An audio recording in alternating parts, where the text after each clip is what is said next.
Good evening, welcome to Footy Classified. The Blue over Bryce Gibbs, the Swans woes and staging all on the menu tonight. Football's First Lady, Carolyn Wilson, welcome.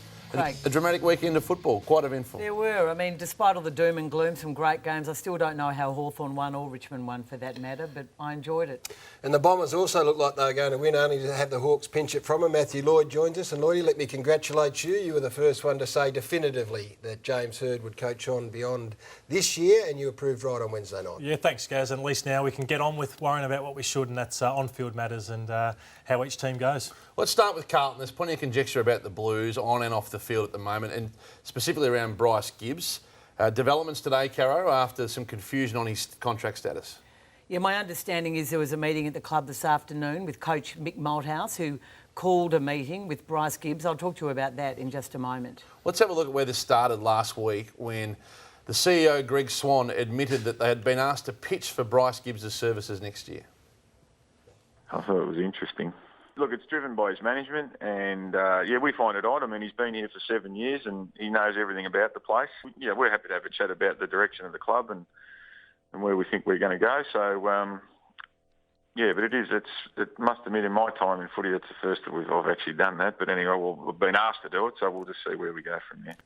Certainly created some confusion, and the value proposition is interesting here. Who's pitching who?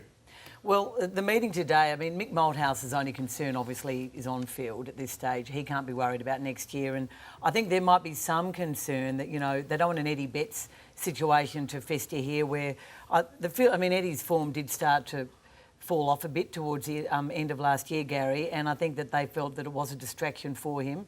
So the talk today, I think, was to try and resolve that side of things. But there is no doubt that Carlton is still very surprised at what the manager, Nigel Carmody, and Bryce Gibbs have asked for.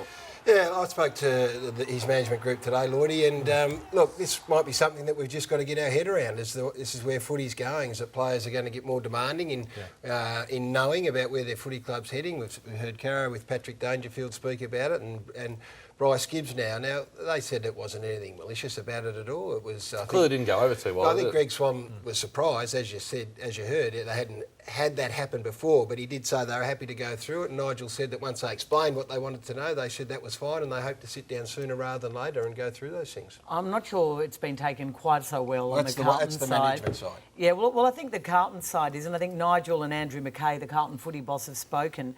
The view of the management is that this happens all the time now at clubs. Now, I don't think Carlton was aware that it was happening all the time at clubs. I don't hear of it very often, I must say. Do they know where they're going? That's the other question. Well, do they want to tell the management of a player where they're going? I mean, do they want to... You present to a guy like Chris Judd when you're trying to get him to your club, and if you're Geelong, you would do the same with Patrick Dangerfield, but would you be prepared to give up all your secrets and what you're planning on doing over the next 2 years to someone who's going to leave? Well, if they want him, they might have to, but just on him, I believe he's a $500,000 player because he doesn't win games for your football club. I think the guys that deserve 7 as midfielders are Ablett, who's on a lot more than that, obviously Selwood, Watson, Dangerfield. Then he won't be there then. If Adelaide or Port put a 7 in front of the figure, I think they have to let Bryce Gibbs go. And no one matches the offers anyway, Gaz, in free agents. No, not once you sort of make your mind up. I mean, it comes into focus because he had such a poor game against the Tigers. Now, the week before against Port Adelaide, he was probably in their best 3 or 4 players. So, look, I don't know why they just don't say, let's see how this season unfolds. You know, it's round 2. It's going to dominate. Mick Malthouse admitted tonight it's a big distraction for them. He said that no one plays well in these situations. No, well, history suggests that's probably not the case. So, I mean, the player has to wear that if that's the path that he wants to go down. We'll move on. There were other things from the weekend. Jared Waite, who I think is a super important player.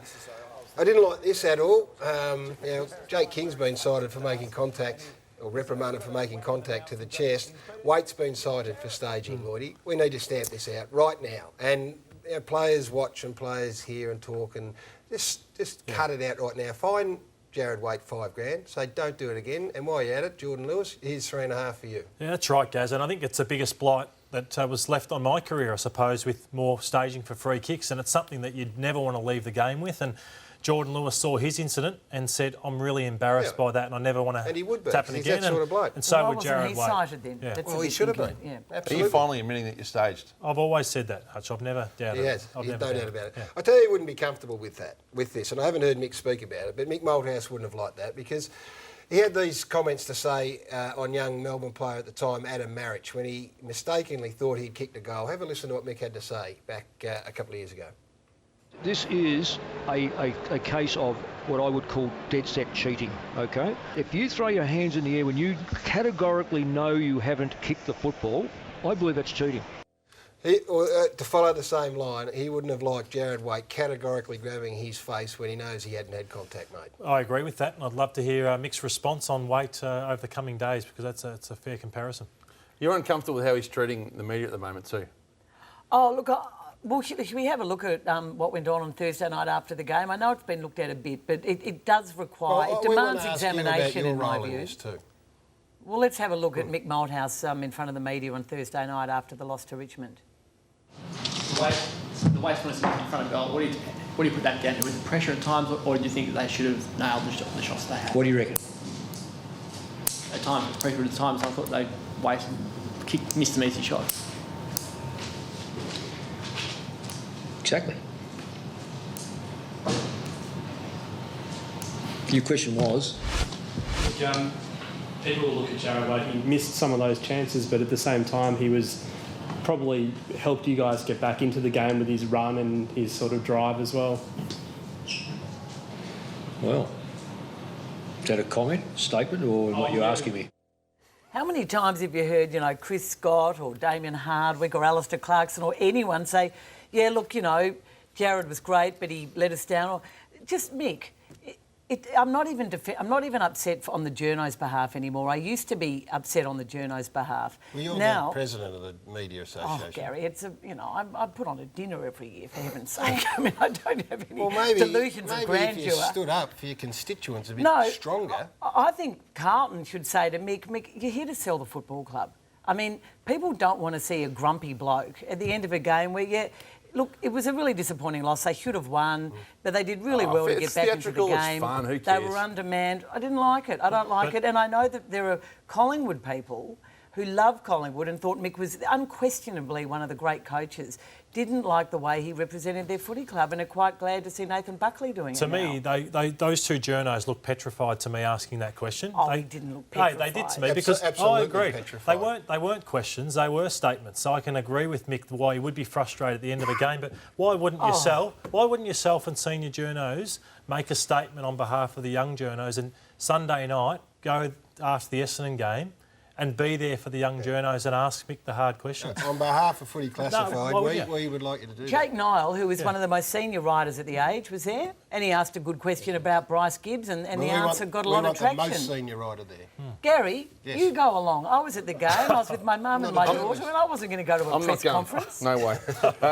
Henderson, Lordo, he was using a multiple of roles on the weekend. Did it annoy you? Well, I think he's their most important player, Hutch, but I don't think they're getting the effect they need out of him because 4 times in the first quarter, he went centre-half back, centre-half forward, centre-half back, centre-half forward. So where should he play? So I think he has to settle him in one of them, Gaz. I think he's their best centre-half back and he's their best centre-half forward. But then he's got to pick one and stick with that. And which would you pick? I think I'd go centre-half back for him. I'd have him at centre-half back as well and play him there for the remainder of the year. And occasionally for shock value throwing forward. I want to clear up the Brock McLean situation. Got subbed out. There was a shot of him. Here he is being subbed out in the third quarter. 3/4 time, there was a shot of him sitting on the bench while the rest of the team were out now again. I spoke to his manager today. Manager talk going I've on, been Gary. busy. He said that he was under the wrong impression that he wasn't allowed to go back onto the ground and that he in fact had been subbed out on 3 other occasions and on each of those occasions hadn't gone back on the ground either. That's the explanation. He probably should have asked the team manager or the footy manager whether he was allowed back onto the ground, particularly as a leader. There's trouble in Sydney, at least on field, because they're 0-2. Their 2 losses have been teams that have been not traditional powerhouses, the Giants at least, and Collingwood who struggled in round 1. They don't invite much criticism. They got it on the weekend from one of their own. So much has been going on off field for Sydney and what's been happening obviously with Buddy Franklin. You're wondering, is it taking its toll on the football players? And that's what's going to happen, and that's what's going to be reported, because the results are showing that yes, it is. It's just showing that the results of 6 months of scrutiny from Buddy Franklin coming to Sydney is affecting their on-field performance, because they're zipping too. That's a player who would know the culture of the footy club really well. I guess my question would be, are you selling players like Ryan O'Keefe, and Jared McVeigh and one or two others have had really slow starts to the year short, because you're making an excuse for their poor start to the year. And I wouldn't think that the O'Keeffes of the world and the McVeighs of the world would sit back and say, yeah, my form's down, I haven't contributed to 2 wins because Buddy Franklin's arrived. I'm not buying that for a second. I'm not buying that for a second either, but I ask you, and you, Matthew, would there be some tension for some players when you have 2 guys come in on such big money, particularly Buddy, and you're a premiership player and you've been asked to, take a sacrifice on behalf of the club, and now the cost of living allowance for the top players is going to go because of this deal? Would there be some players who would be a bit resentful and playing under with a bit of bitterness at the moment? Well, Carrie, when he kicked his first goal against GWS, they all jumped all over him. So I believe if you've got any players worrying about money, you prefer not to have them there. And I think they're missing out on the money. No, I'm not asking whether it should happen. I'm saying, is it a realistic thing in a footy club that there are players who feel that way? You've got 42 personalities, 42 different personalities. Some would be openly embracing it, others maybe begrudgingly so. But the strength of this football side historically has been that they've been able to put it aside collectively, whatever other issues are, and they come together as a group. The mojo's off though, and they paid him someone else's money in part, and that player was Mumford. He was the spiritual leader. And you look at the statistics of Mumford's influence on Sydney when he played, as opposed to Buddy's on Hawthorn when he played, and look at the difference. They're both 65 in the side, but without it is a pole apart, 35% difference, Gary. So Mumford's influence on Sydney is 35% more significant than Buddy's was on Hawthorn. Franklin played okay on Saturday night, though. And that's right. And Sydney have won 2 premierships in the past 5 years, and so have Hawthorn. I think they're a bit slow in the midfield though too, Gazza. I agree with you on Franklin. A lot's being put on him, but I think that a lot of other guys need to stand up. And I think Kurt Tippett also, Caro, got paid $1 million and they didn't turn on him. So I think we're looking too much into the Franklin thing in the first few weeks. Yeah, but they lost so many. To lose Mumford and, I think even Lamb, they would have held on to had he not. And, Everett was another one who, played well on the weekend. 2 games into the Buddy stay, so let's just hold our fire. Are they melting under the spotlight, Gary? Well, time will tell, because they got Adelaide on the weekend. How do they coach on the weekend? They weren't helped. Buddy wasn't helped on the weekend by the coaching and the tactics of John Longmire and his team. I reckon if Nick Maxwell had have rung Horst Longmire and said, listen, it's my 200th game, couldn't let me run around in the back half on my own, he couldn't have had it any better. And that's not having a crack at Nick Maxwell, by the way, who we criticised, or I certainly did last week for his performance, thought he was one of their best players and did his role beautifully. But I don't know why you would let him do that when he's under a little bit of pressure as a footballer. And you've got a forward line that's capable. Sam Reid, I thought, looked the one most likely, Lloydie. He ended up going to the back half. Yeah, John Longmire would have thought, Gary, that his loose man behind the play could do as much damage, but that is what Nick Maxwell loves. And in the end of the day, you'd have to say he was out-coached by Nathan Buckley on the weekend. Lordo, Pendlebury got some space too, 33 touches. It was a massive effort. Oh, it was. And once again, you just do not give these players the licence that Scotty Pendlebury got. For the first time on the weekend, Kieran Jack was tagged. Why didn't Jack go then to Pendlebury? Spot on, Gaz. They lost their heartbeat, the Sydney Swans, which is Kieran Jack, and this man had 10 tackles.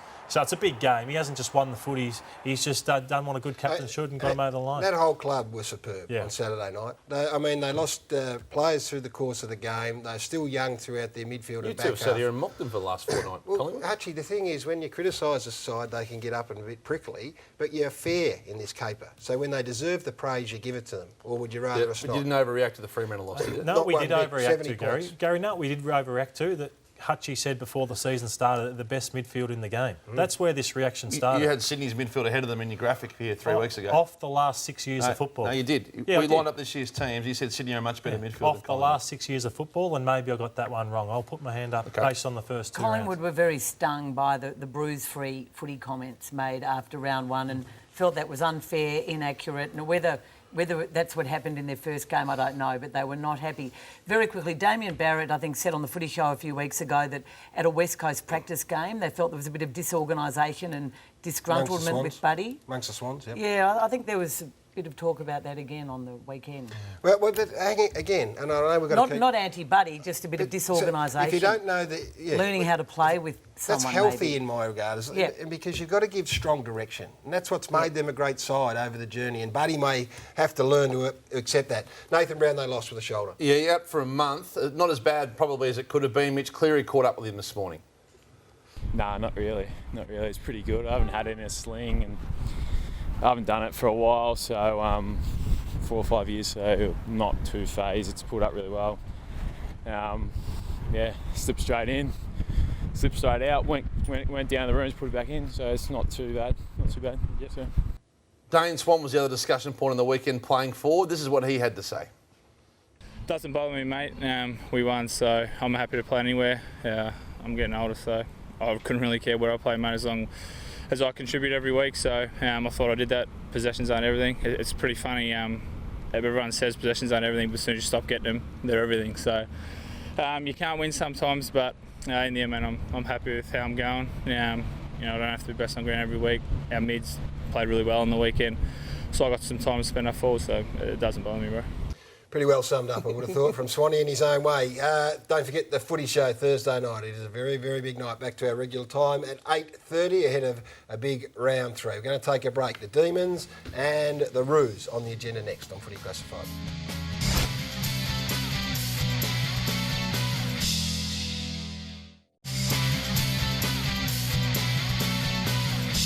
Welcome back to Footy Classified for Home Timber and Hardware. Go where the tradies go. Get involved in the conversation too on Twitter at Footy Classified or at Craig Hutchie to join the conversation. Let us know your thoughts on the program. The Demons, reality struck and bit hard yesterday. Paul Roos was rocked after the game. Well, it's round 2, but yeah, I'm certainly putting a dossier together, my own dossier. It's early in my tenure here, but certainly you're building up a profile on each of the players, and you see them under the heat, and you're seeing what they can and can't do, and there's some non-negotiables in footy. That's just the reality of what the game is. If you can't do them, you can't play. It's an eye-opener for me as well as a new coach of the footy club. Some of the errors were just incredible. You can't lose sight of the fact that you have to be competitive over, as I said, it's two or 3 year period depending on how long I'm doing it. Similar results to the start of last year when Mark Neal was wearing real heat at this time, but the Messiah factor will buy Paul Roos plenty of time, Cara. Oh, and as it should, but I think Paul Roos probably needs to just make a slightly firmer commitment to the footy club sooner rather than later. What do you mean? Well, he's got a 2-year contract at the moment, and Peter Jackson, I think, is contracted until the end of this year, and I would like to see both of them commit at least to the end of 2016. I think Melbourne needs it, it demands it. They want James Frawley to sign on, and I know he was only half joking when he said that Roosie needed to as well, but there was just a couple of comments in that. I know people will say, well, you can't win, Mick Malthouse is rude and says nothing. Roosie says heaps and we have a go at him, but there was just occasionally... Did you blame the players too much? Or occasionally you felt like you were listening to a consultant. And there was too much they and not enough we for mine, just occasionally. That's the language, and I know that others have picked up on it, but I'm not that concerned about that. I think what he's sitting there straight after a flogging of the likes of which he's never experienced as a senior coach. Absolutely. And I think he's sitting there contemplating what's ahead of him. And but the inference is that he didn't see himself as part of the blame, that it was the players. Well, do you think for a second that Paul Roos would not accept the responsibility that he's been paid to accept on a big contract? And part of that reason that he was lured to that club is after 2 young coaches got hammered in losses like this, that they were never going to get a chance. He's now just got to thrust his chest out. He's got to absorb this heat, the heat which he hasn't had to before as a senior coach. And the expectation is in the next 2 years that by the end of that tenure that there is a competitive footy side. You're with Caro though. I agree with you 100%, Caro. Wouldn't you love to see Paul Roos sit there beside Peter Jackson and say, we are in this for the full 3 years and to the end of 2016, because this is a job for me. This isn't a job for the next young coach right now. And he even said that, Gary. Ideally I would, but up front, the reality is this was the deal that lures Paul Roos to the footy club. These are the terms, and you've been told that consistently. And I've consistently said it's very early. Yeah, it is, but he I've might coach consistently... for 10 years. He might get... Gary, I've consistently said that I felt this, succession plan I didn't like. I didn't necessarily think would work. That's okay. Yeah, that's your opinion. There were 2 top order priorities when Peter Jackson took over. First, it was to get a strong GM of football. And they haven't, that's certainly an experience. I'm not saying Josh Marnie isn't strong, but they wanted someone of experience and they didn't do that. They got Paul Roos. Then the next top order priority was to get a strong assistant who would be signed on to do the job in 2 or 3 years. They haven't managed to do that yet. So you've got a CEO there to the end of this year, but maybe not anymore. They need him to sign on for longer. Paul Roos, who even said yesterday, at one point he said, when I leave this club in, say, 2 years, I have to leave it a better place than I found it. Now, if I'm a player, I'm going, gee, that's a bit generic. I'd like a bit more than. Well, I don't know what else. Leave the place. I don't know what else you'd want him to say on the back of 2 games into his 2 I don't think Peter Jackson's going to hang around. Well, maybe he will, Hutchie, maybe he won't. I don't know the answer to that I think either. they both need to. This is what Peter Jackson had to say, by the way, about Roos on the weekend. Our plans are to find a younger succession candidate and run that through for a number of years, 5 years if and when Roosie leaves. Yeah, I mean, and I asked him, I said, so you're saying 5 years now maybe for Roos? He said, look, that's just being hypothetical, but I think we need to maybe settle. It's going to come quickly, Gary. At the end of this year, it might be 1 more year for Paul Roos. Gary, you're not telling me anything I don't know. I mean, footy moves so quickly, but at this point in time, he was the best candidate for that footy club. Imagine putting someone in that hadn't had the experience or the standing that he's got right now. What would have happened after that? Forget the succession plan for the next couple of years. Roosie, just coach, get a few good young assistants. That's not the basis of him being appointed, Caro. It never was. So at least we knew. Things change, Gary. Well, I hope they do. I'm serious. Mark Thompson sat here at the end of last year. There was no way he was going to be coaching Essendon this Well, let's hope things change on field, Gaz. Let's take a look at the stats here. West Coast and Melbourne. They won all the key statistics, disposals, contested possessions, tackles, yet minus 1,500 metres in terms of metres gained. They're kicking backwards and sideways for the second week in a row. Obviously, they were down inside 50s. Obviously, they didn't score. That's why their goals percentage for inside 50 are down. But I want to look at this on the weekend. This is what I don't like. I know he's just trying something. He's trying to maintain possession. But once again, 15 disposals or so where they start on the wing, Gaz, and end up in the back pocket and eventually turn it over. So my big thing is, I know you've got to start somewhere with a game style, but at least try and keep the ball moving forward rather than going backwards after 15 disposals. I've got no argument with that either, and I agree. I think everyone would. When they look forward, though, this is what they saw. They saw Mackenzie, Glass, Brown against Pedersen, Fitzpatrick and Burns. So I understand what you're saying, and I agree with you 100%. And this is, the reversal, Gary, of the West Coast ball movement. As you're saying, they've got key targets, but it goes in defence, straight away, get that ball moving forward, which helps you run. Yeah, and look, this is against the side, and this won't be the last time Melbourne get belted like this. This is against the side that have got their press back, their hunger back, their attitude back. And they play GWS next week. The expectation would be that they are competitive to the point they're in it right up until the last siren. Gary, has Jack Trengove got a future in the game as a league player? I'm just worried about Jack's ability to cover the ground. We mentioned it last year that he looked a bit sluggish, and just on the open expanses of the MCG, I'm not sure whether it was fatigue or not, chasing West Coast bum all day, but his athleticism seems to have deserted him, and that is a bit of a concern. And I hope that we see some signs that he gets it back. And Jack Watts, Gary, what do you make of his performance? His efforts again poor? Yeah, poor. Yeah. I mean, 27 possessions and a pretty good effort the week before. He wasn't hungry enough around the footy. And Jack will realise as this season wears on, and it's his third coach, that it is now up to him to take responsibility for his performance. They do have one out. They've been absolutely cruelled by injuries. Yes, but that is...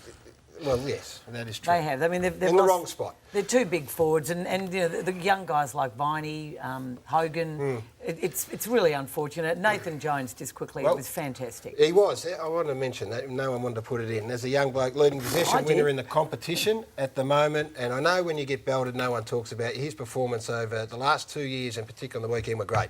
North Melbourne needed to win. The heat was going to come to them in a big, big way. Brad Scott was under a little bit of pressure. The whole footy club was. They ground out a victory, which was the most important thing. I thought they were really stifled early. They were that nervous about losing the game, and the Western Bulldogs were great. But he was defensive of his superstar, Brent Harvey, after the game. Now, Brent Harvey is not one who should be in that gun. Ever 364 games of heart and soul effort for the North Melbourne Football Club. So I've got a choice. I can ignore it, and he certainly ignores it, or I can stand up for him. And while I'm coaching this footy club, if anyone wants to come after Brent Harvey, they come through me. Strong words, wonderfully announced, but we couldn't understand where it came from. We traced it back to this, a column in The Age last Tuesday by The Age stats writer, Veterans Missing in Loss. It equated that Harvey and Petrie, according to the author, were better in winning games than they were in losing games, which I suppose is consistent for everybody. That was interpreted by the media, who asked Brad Scott about it the next day, and this is when he got his back up last week. Ludicrous comment. I think Brent Harvey's one of the biggest game players there's ever been. So, when you lose, you get criticised. We live with it. We wear it. We act on what's appropriate, and we disregard what's inappropriate. And it self-perpetuated, didn't it? And by the time the weekend came around, Brent Harvey was magnificent and Brad Scott was using it as a badge of honour. He was sensational on the weekend. So it was thanks to the age, really, that Brent Harvey played so well. Well, he was a class act in a game which is one of the poorest you'll ever see for foot skills, and 2 goals each at half-time. You know, class is one of the worst games you'll ever see, but it was once again, Gaz, the class of Boomer Harvey which shot the Roos over the line. Been doing it for a long time, Caro, and he keeps putting his hand up. And he's rarely criticised. He's an absolute champion, but he is 35, and is it just a small indictment on North that it required Brent Harvey to get them over the line, if that's your assessment? They did what they had to do against the Dogs, but the acid test goes on. Port Adelaide this weekend. We'll see how good they are, I think. They banked the win. That is the most important thing. Sometimes an ugly victory like that can be the very best thing for a side, rather than going out and blowing a team out of the water. The Dogs, are you worried about them? I am. I think that they finished the season well and they got some good press about it, but their kicking efficiency, 14th in 2012, 15th, 7th at the moment, but yet their forward line, just 18th, 18th and 18th. So the amount of times they go in, they just cannot generate a forward, and I suppose Liam Jones, a lot comes on to him. This kicking, he's a poor kick for goal. He's been around a long time. His game awareness again on the weekend. I just wonder, you put the knee in the back here, yet he gets out marked. There's one here where he doesn't realise Scotty Thompson's come off the bench. This is game awareness.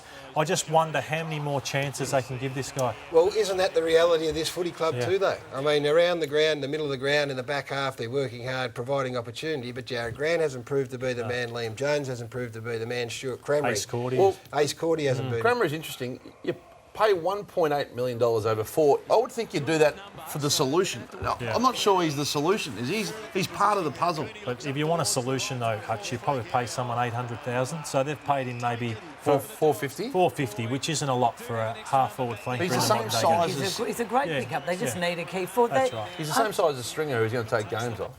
They came back from a trip that a lot of people are going to come back from very tired and sore and sorry. They held North Melbourne up until the last quarter. I wouldn't be too doom and gloom about the Bulldogs. You've got to move them, Hutchie. You've got to pay to move them out of a club. No, I get that. But it's a big job he's got now, and they haven't got a good history of getting it right, have they? I looked at this today, and have a look at some of the players they've tried. 1985 was Chris Grant. They have not recruited one of their own since then. These are the guys they've tried. Crameri's the latest of them. Barry Hall, the only success. But these are all the forwards they've tried to get from other clubs into theirs, and it just hasn't worked for them. No, it has not. So they may have to go back to the draft. And they've tried through the draft as well. And most players simply haven't come on. It's a draft rich in key position. Forwards are hard to find, aren't they, Gaz? They are, Lord. Putting more to come, including good call, bad call, and Caro's arrow. That's hard to find. It's still to come on Footy Classified.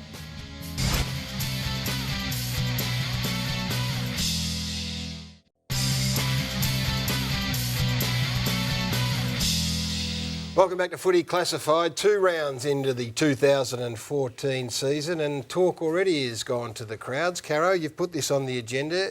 I did, Gary. Crowds down. Is that your issue? Yes. Why? Well, there are a lot of reasons, and we've had a look at them today. I mean, people say it's the increasing cost of going to the footy, the variable ticket pricing, game style. I think the Essendon story has created some fatigue. I also think the main reason is the weak opening round 1 fixture. It was a shocker. Every game live, well, we've had that now for a couple of years. The current economic climate. Talkback Radio anecdotally suggests that too is a big issue. Are you concerned about the game and its capacity to remain number one? No. But I just think we have capacity. to... The AFL must keep on top of this, and they are on top of it this week. They are looking at figures. They are trying to work out why prepaid people who buy tickets are not turning up to games. Now, I've never seen anything like the lack of spark at the Richmond-Carlton game. What does it matter if they don't turn up if they buy tickets? Because when you go to a game, Craig, you want massive atmosphere and build-up. Now, is it because Richmond and Carlton both lost? They both had insipid performances round one.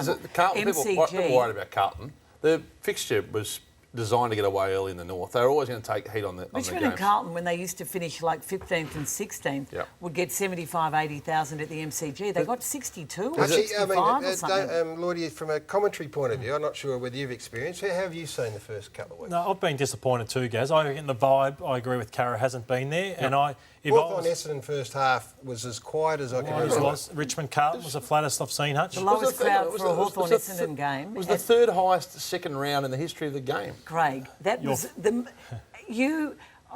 I'm not going to bring up your relationships with the AFL. It was the third highest second. You've gone away on a weekend to Adelaide with the AFL, you come back Craig, and see your mouth. Here's the thing. There's an extra game now. Here's another thing. You look at the quality of games they put on compared to the quality in other round twos. Carlton Richmond Craig, crowd you're not is here to down. read press releases, Craig. That's beneath you. Yeah, but you've got this. Beneath you. No. You're obsessed with The AFL fixture is so and worried crowds about and all this. these They're things looking that at the belong on figures your at the silly moment. ABC Sunday morning show. This is the real stuff. Craig, Well, it's a big you'd be happy problem. with an empty crowd, though, wouldn't you? The empty ground. The Adelaide Port Adelaide game was the best crowd experience I've ever been in. They are holding up the game at the moment. Well, on the weekend when the game unveiled a $500 million stadium, that was unreal. It was fantastic. And the lead item from Caro is a crowd today. Atmosphere? Lead item. How's the We're atmosphere? in the third segment. Craig, one more point, Gary. Yeah, very much Buddy so. Franklin has gone to Sydney. They started the season early to get crowds up and momentum in Sydney. Sydney, Collingwood, the lowest crowd between those two teams, and something like 8,000 or 7,000 below the average. Anyway, we're going to look at the Adelaide Oval. Yeah, we were just talking at the time there. We had the Adelaide Oval on there. We wanted to actually get to them. I'm not going to peddle the AFL press releases. The Adelaide Oval was unbelievable. I'm with you on the first couple of rounds. You're not going to come back from there. Why don't you do the fixture? You're not going to come Why back. don't you actually work it out? You're not going to tell us Adelaide Oval is the greatest ground in the country, are you? Gaz, it's the best football stadium in the country. And it should be because it's the newest. Stadiums age quick. It is fantastic. He's right. It's number 2. It's number 2 behind the MCG. He said it's the best. Well, he's exaggerating as usual. It is an Look, unbelievable atmosphere. we're the worst at it here. We're a very biased to Victoria, right? We live in Melbourne. We're biased to Victoria. I'm not biased. That's picturesque. Yeah, we didn't bother to go over. He didn't even deem it the best game of the day on radio. The MCG doesn't have, Gary. It's got that beautiful opening bit at the other side. It's got the hill. I think it is absolutely magnificent, and I couldn't be happier to be going over, and I can't wait to get over and watch the game there. But it is a great Didn't even send it around the groundsman. The goal kicking is a problem. Croc Media would have it covered. The goal kicking around the Hutchie, be quiet. This is an absolute blight on the game right here. I've got one of the greatest goal kickers at the end of the table, so you don't need to buy in. This is a disgrace in a professional code with full-time employees. Lloyd, what is happening is an embarrassment. And you talk about crowds not going. I wouldn't blame the crowds for not turning up when their high-paid guns can't hit a 20-watt foot-wide goal square. How do you fix it?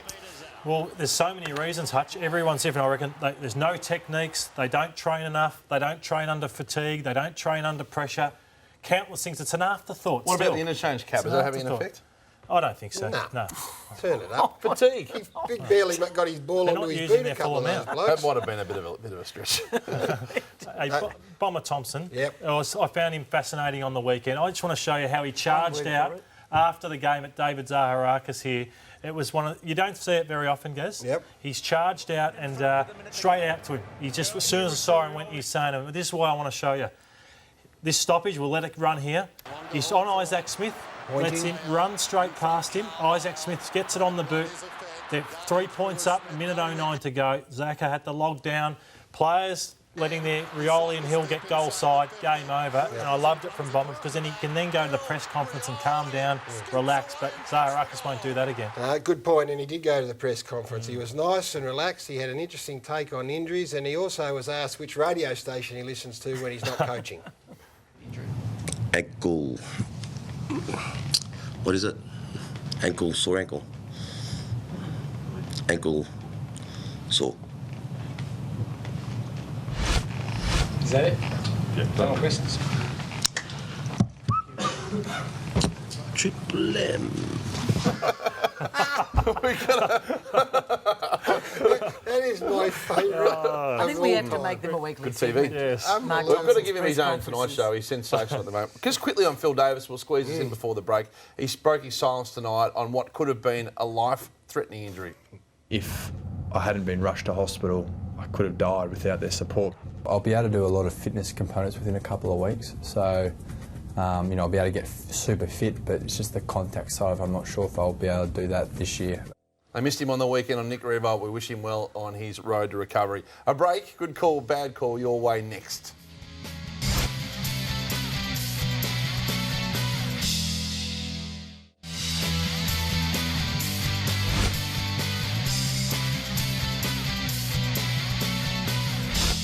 Welcome back to Footy Classified. Time now for good call, bad call. Caroline Wilson retains the new ball. Caro, the AFL must move now on the new goal review technology. Good call, Beckle. Good call, Gary. Hip pocket call. A couple more incidents on the weekend. Ben Sinclair, of course, and Josh Kennedy, I think, at the MCG. Ian Anderson, sign the form. We need the technology now. Can't be that costly, surely. I mean, everyone agrees. No argument there. Hutchie, Ed and Derm's new show on Fox Footy is the Benjamin Button of television. This is a good call, Gary. Hang on, I haven't said it. Good call, Beckle. This is a good call. It's Back to the Future call, Marty McFly style. Sat down last night excited to watch the new show. It was a best of a show that hasn't even been on yet. No. It was. What are you talking about? They came on last night, said that it was going to be told. I thought, this would be fantastic. They said, we don't start for 2 weeks, even though they were there. It's called promotion. Have a look at this. Make sure you join us in 2 weeks' time for the premiere of a big week in footy. That's Sunday night, April 13. We'll interview you. No, I have to ask you a question. Yeah, maybe later on. I've got a few more for you two, OK? And they played the interview from 2 years ago. I was excited, Gary. It's called promotion, Archie. Promote. It's a rare day in television, best of, before it's been on, but it will be good. Now, Lordo, Josh Gibson is the best defender in the game. Good call, bad call? Bad call, Hutch, but very, very close. I think he's only second now to Harry Taylor as the second best defender in the comp. Fox Footy, Lone Wolf, what's this? Paid no respect to the showdown. Good call, bad call? Good call, Hutchie. This is the biggest day in South Australian footy. All of us here in Victoria were excited about it, and this is what we got. And it's a wonderful ground for playing, isn't it, Lynch? Yeah, it's magnificent facilities and the surface is great. I'm with you there. I think it's a uniting day for football in South Australia until the first ball is bounced, as the Crows are coming onto the field for the very first time. And wouldn't you be pumped? It's a big day, as I said, in South Australian football. You'd be pumped if you were there. Why wouldn't you throw everything at that? From it's common sense, guys. Coverage point of view, you'd get them walking over from the city, you'd spend hours out there, you'd soak the atmosphere, you'd hear the roar of the teams running in. I was really disappointed Well, at least the South Australians got to see it. Yeah, I know. Lordo, apart from GWS and the Saints, the top 8 is set. Good call, bad call? Bad call. One of Hutchie's reactive calls yet again. No that doubt. was one of yours. He's saying that this won't change too much, but you got to look at the unbalanced draw. Hey, listen, pal. I said the top 5 won't He's giving you a change. pal. What? So clearly St Kilda and the Giants aren't going to make it. They won't, but too much can happen from So here. what are you It's talking round about? 2. No, you did say At that, least Hutchie. wait another 6 or 7 weeks. Hutchie, the AFL Fans Association has emerged as a new powerful voice in the game. Good call, bad call? Yeah, good call. Who the hell are these blokes called? On the back page of the paper today, I only choked them a cornflakes in the age. The AFL Fans Association were complaining about the cost of going to the footy. Well, they're not going to endorse the cost of going to the footy. They're the This fans. is your ivory tower stuff again. And the vice president, someone said, is Joffa. Listen to the people. The fans need a voice. What is wrong with creating a fans association? When your You're succession not doing plan is anything to Joffa, bring you're it. as an organisation. Why don't you've got you to- get out and sit amongst the crowd rather than behind the glass? I'd love to join the Fans Well, Association. you can sit with Joffa next Collingwood game. When I'm at the press conference. Caro, Brendan Goddard's become the face of the Essendon Football Club. Good call, bad call? Good call, astute call, Craig. Media management call. Brendan Goddard's given 4 big interviews in the last week. He conducted the media tour of the new facility out at Tullamarine. I guess, Matthew, he's seen as not having any issues or baggage from the old regime in 2012. Yeah. Gary, you're our junior football roundsman. This question's aimed at you. The AFL's new junior footy measures are the latest example of the nanny state we live in. Good call, bad call? Good call, Specky McGee call. Hutchie, this is a bit of an overreaction. It talks about not keeping score and limiting tackling. That's okay at a very, very young age, but I think once you get into under 10, under 11 footy, you've got to be able to appreciate winning and losing and how to deal with winning and losing. Parents' issues, though, guess. Well, that's a whole other show, Yes. Lordo, absolutely. Don't get him started. Don't get me started. We'll take a break. What we do want to get started is Caro's Arrow. That's up next.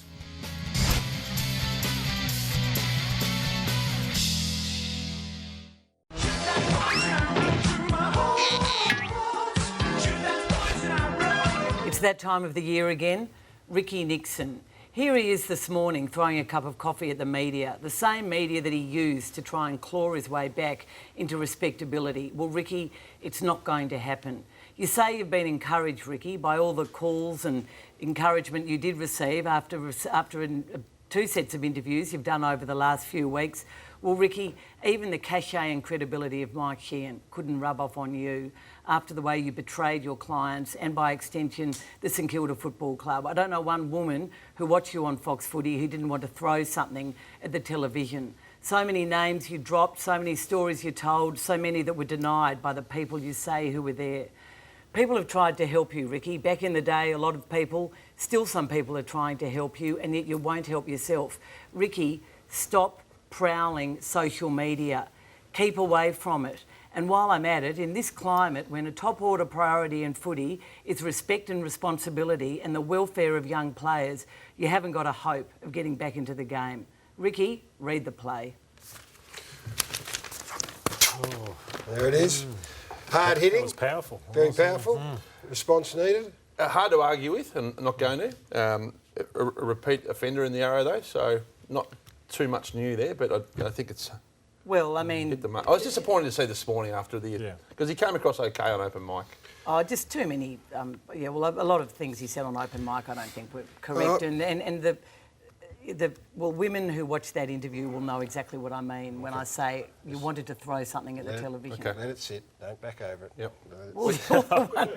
Hey, Brendan Gale was touted and has been touted as a potential candidate to replace Andrew Demetriou. He was on radio on the weekend. He's on the Sunday Footy Sorry, he's show, on the Sunday Footy show. Which you should have been watching. I missed it yesterday. This is him talking about Jake King and the comments that Andrew Demetriou made about him. I think what Andrew seemed to suggest was that we're a little flippant in our approach with Jack, which simply wasn't true. I mean, we're very, very mindful of, I guess, the connection with organised crime and football and integrity. Absolutely mindful. You haven't sought to stop him seeing that? No, we've sat down to some very, very clear and direct discussions with Jake. Andrew seemed to suggest we hadn't even had those. And we prefer Jake doesn't mix with these sorts of people. But we understand his choices, but we're not in the business of banning him. I mean, if Jake wanted to bring those sorts of people in our football club, that's not going to happen. And he knows the consequences were that to happen. And what are the consequences? Well, I think we'd be having a discussion about his job. Brendan Gale on the Sunday Footy show, yesterday. He got a bit tense and terse. He did. He was strong on Jake King in the end, Caro, which you've been forceful on. But I like the fact that he took exception to Andrew Demetriou just a little bit there and had a difference of opinion. Well, there's a backstory there. I mean, I think what happened was the feeling of the Richmond Football Club was that the AFL, and I think I agree with Andrew Demetriou, but in fairness to the Richmond Football Club, they had been given the imprimatur, they say, by the AFL in their handling of the Jake King situation. Brendan Gale had reported that to the Richmond board, and then a few days later the AFL CEO comes out and says what he does. So for a second it looked as though Brendan had misled his board, which, clearly I like the fact that he stood didn't up think he had. yesterday, and you've interpreted that he's a contender for the AFL job himself. Yeah, I saw that Brendan doesn't want to put it out there to affect Richmond's year, and also sometimes you can be knocked back for a job, but I've got no doubt he wants the AFL job from what I saw out of the interview, and I think he'd be fantastic for it as well. Both you two are as close and or as good as anyone at reading the play. Is he a legitimate chance, Brendan Gale? I think he'll run second. Run second, Karen? He's the best chance outside of Gillan McLaughlin, and anything can happen. It would be such a massive fork in the road, though, now to knock back Gillan, and you would lose so much expertise. I mean, I think Brendan's a great candidate. Richmond would let him go. I mean, but do you seriously believe anything can happen, or is it Gillan's? No, it's not over the line yet. Okay, all right, that's just a quick one on that one. We'll take a break on Footy Classified. Tomorrow's headlines and the closing cook up next.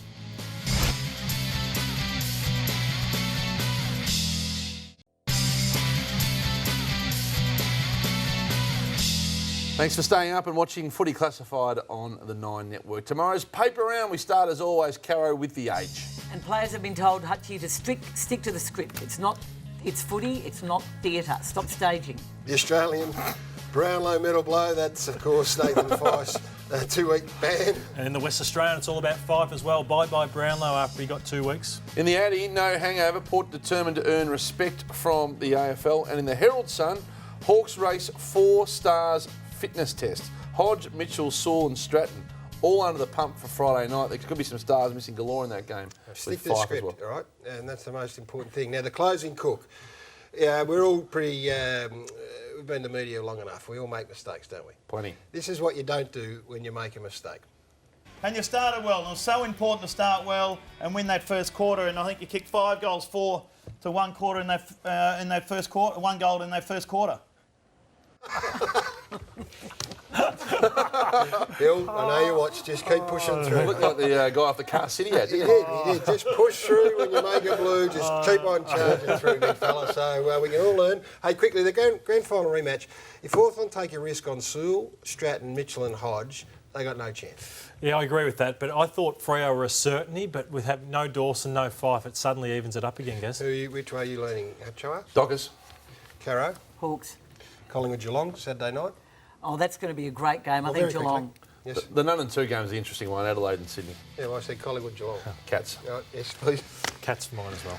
All right, it's been a good show. We'll take a well-earned rest. We'll see you next on Monday night. Good night.